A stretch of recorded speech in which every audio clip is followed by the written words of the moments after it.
ജീവിതേശ്വരിക്കേകുവാനൊരു പ്രേമലേഖനമെഴുതി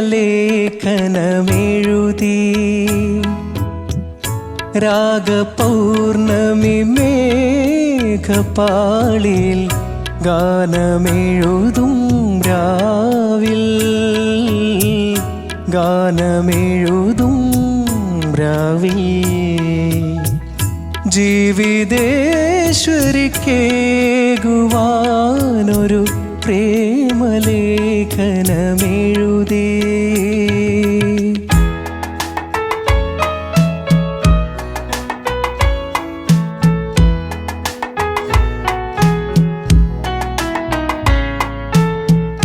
കണ്ണിനു കാണാൻ കഴിയാതുള്ളൊരു കരളിലെ വർണ്ണ താളുകളിൽ കണ്ണിനു കാണാൻ കഴിയാതുള്ളൊരു കരളിലെ വർണ്ണ താളുകളിൽ സങ്കൽപ്പത്തിൻ തൂലികയാലേ സ്വർഗീയ സ്മൃതിയാലേ എഴുതി ഞാനൊരു സ്വരമഞ്ജരി പോലെന്നഭിലാഷ ശതങ്ങൾ തോഴി നീ അറിയാതെ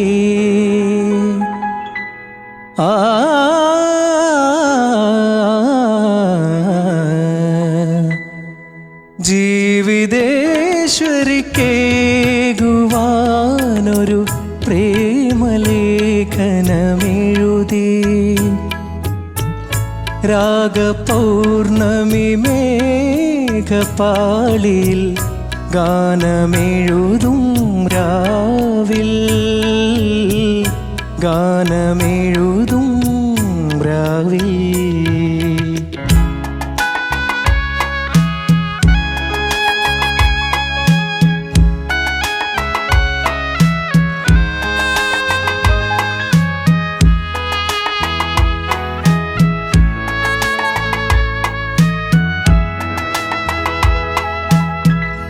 എന്നിലലിഞ്ഞു കഴിഞ്ഞു സഖിനി വിണ്ണിൽ മുകിലെന്ന പോലെ അനുഭൂതികൾ തൻ തിരമാലകളായി അലിഞ്ഞു നിൻ ചിരിയെന്നിൽ വിടരും പുതിയൊരു മലർമഞ്ചരിയായി നീ അനുരാഗ കലിക തോടി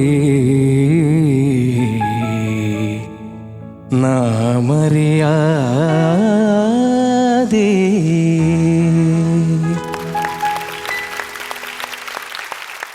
ഫാഹിസ്, ഭയങ്കര ഫീലായിരുന്നല്ലോ. Thank you. ആരെ ഓർത്ത് പാടിയത്? ഓർത്ത് പാടാക്കി പെണ്ണുണ്ടല്ലോ. ഫുൾ അതായിരുന്നു അല്ലേ? ഓക്കെ, ചോദിക്കാം. ശരത് സർ. ചക്കരേ സാറേ, നന്നായിട്ട് പാടി.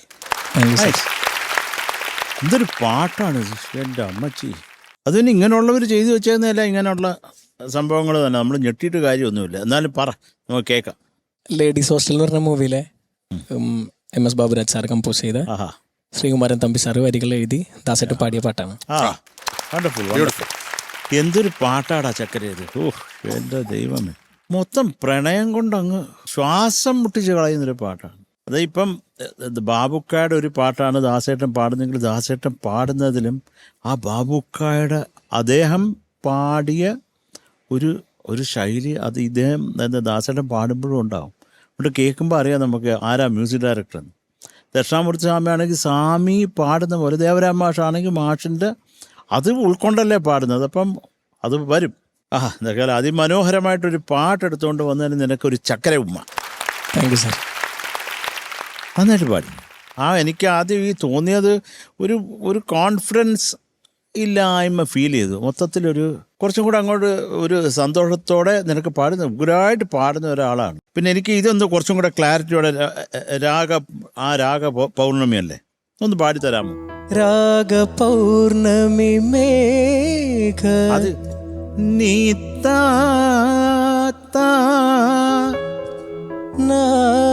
അത് കേക്കട്ടെ. പൗർണമി മേഘ അതിനൊരു ക്ലാരിറ്റി ഇല്ലടാ. മേഘ.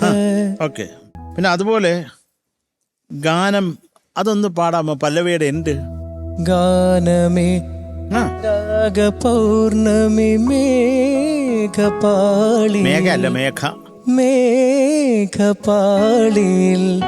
ഗാനമെഴുതും രാവിൽ, ഗാനമെഴുതും രാവിൽ. ഇപ്പൊ ഞാൻ മറ്റേത് വല്ലാണ്ടങ്ങ് വലിച്ച് അങ്ങ് ഉറക്കം വരുന്ന ലെവലാക്കി കളഞ്ഞു. അത് അങ്ങനെയല്ല, അത് കുറച്ചും കൂടെ ക്രിസ്പാക്കുക കേട്ടോ. കാര്യം പ്രേമമല്ലേ, അപ്പോൾ പ്രണയത്തിനൊരു സുഗന്ധമുണ്ട്, അതിനൊരു ജീവനുണ്ട്. അപ്പം അത് നമ്മൾ ഈ പ്രസൻസ് ഉണ്ടാകുമ്പോൾ അത് അങ്ങോട്ട് പുഷ്പിക്കും കേട്ടോ. All the best.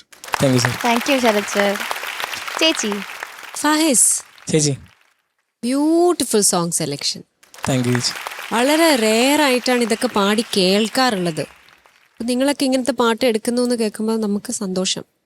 നല്ല ഭംഗിയായിട്ട് പാടി. താങ്ക് യു ചേച്ചി. എനിക്ക് ഫാഹിസ് സോഫ്റ്റ് സിംഗിങ് ആണ് ഫാഹിസിന് പൊതുവേ ഉള്ളത്. അപ്പം അത് ശരിക്കും അതിനകത്ത് കുറച്ചുകൂടി ഒരു ക്ലാരിറ്റി വരാമെന്ന് മാത്രമാണ് എനിക്കൊരു സജഷൻ ഉള്ളത്. ഇതിൽ മോന തോഴി നീ അറിയാതെ, അത് കഴിഞ്ഞിട്ടൊരു അകാരം, ഒരു ആലാപ്പില്ല, ഒരു ചെറിയൊരു ആലാപ്പ്. അപ്പോൾ അതിലൊക്കെ കുറച്ചുകൂടി ഒരു ക്ലാരിറ്റി വരാം. അത് അങ്ങനത്തെ കാര്യങ്ങൾ കുറച്ച് പ്രാക്ടീസ് ചെയ്യും ഫാഹിസ്. അല്ലാതെ ഫാഹിസിനൊരു വളരെയധികം ഒരു റൊമാൻറ്റിക് വോയിസ് ആണ് ഉള്ളത്. അപ്പോൾ ഈ റൊമാൻസ് ഉള്ള പാട്ടുകൾ പാടാൻ കുറച്ചുകൂടി അനുയോജ്യമായൊരു ശബ്ദമാണ് ഫാഹിസിൻ്റെ. ഓക്കെ, നല്ല നല്ല ഭംഗിയുണ്ടായിരുന്നു. ആദ്യം വന്ന് നിന്ന് ആ പല്ലവിയൊക്കെ നല്ല സുഖസുന്ദരമായിട്ട് പാടി. എനിക്ക് ഈ ഒരു കാര്യം മാത്രമാണ് അതിൽ മിസ്സിംഗ് ആയിട്ട് തോന്നിയത്. അത് വർക്ക് ചെയ്താൽ ശരിയാവുന്നതാണ്. ഓക്കെ, ശരിയാക്കൂ. God bless you. Thank you. Thank you ചേച്ചി. ഷാനിക്ക. ഫാഹിസ് ഇക്ക നന്നായിട്ട് പാടി. Thank U.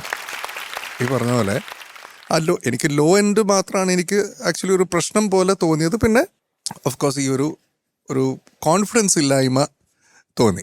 എനിക്ക് ടെൻഷനേക്കാൾ കൂടുതൽ വോയിസ്, ഞാൻ പുറത്തുനിന്ന് കുറേ ബേസ് ഉണ്ട് പ്രാക്ടീസ് ചെയ്ത്, വോയിസ് ഉണ്ട് അടഞ്ഞു പോയി.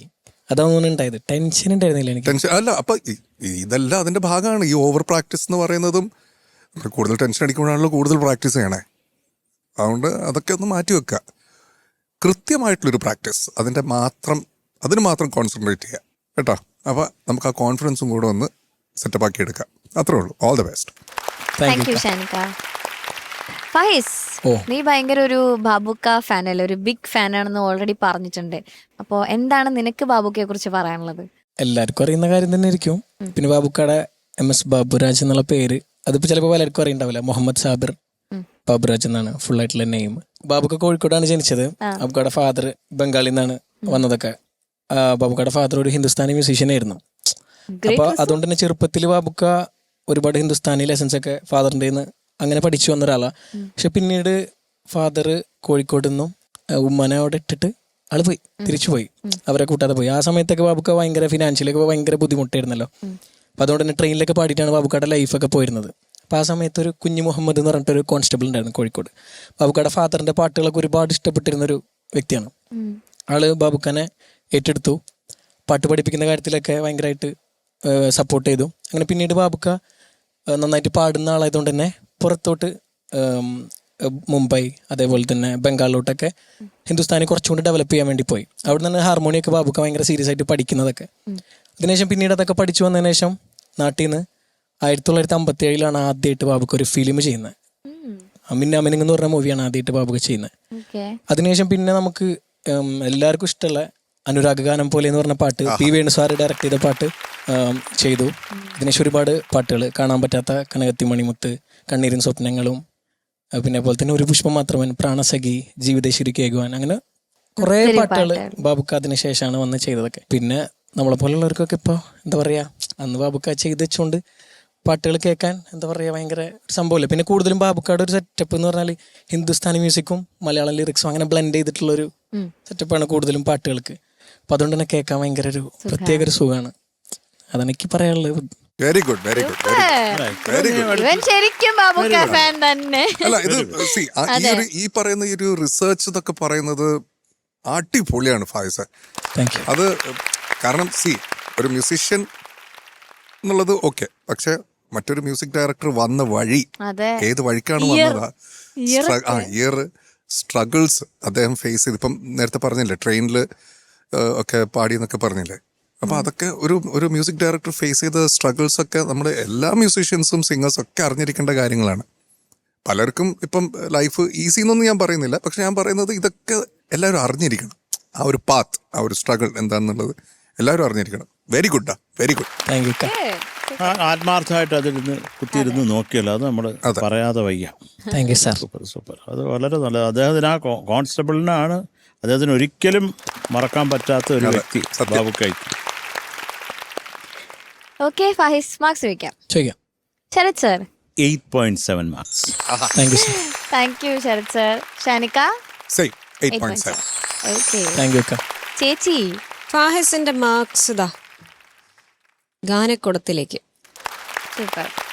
Okay, so total 17.4. Okay, Thank you. All the best.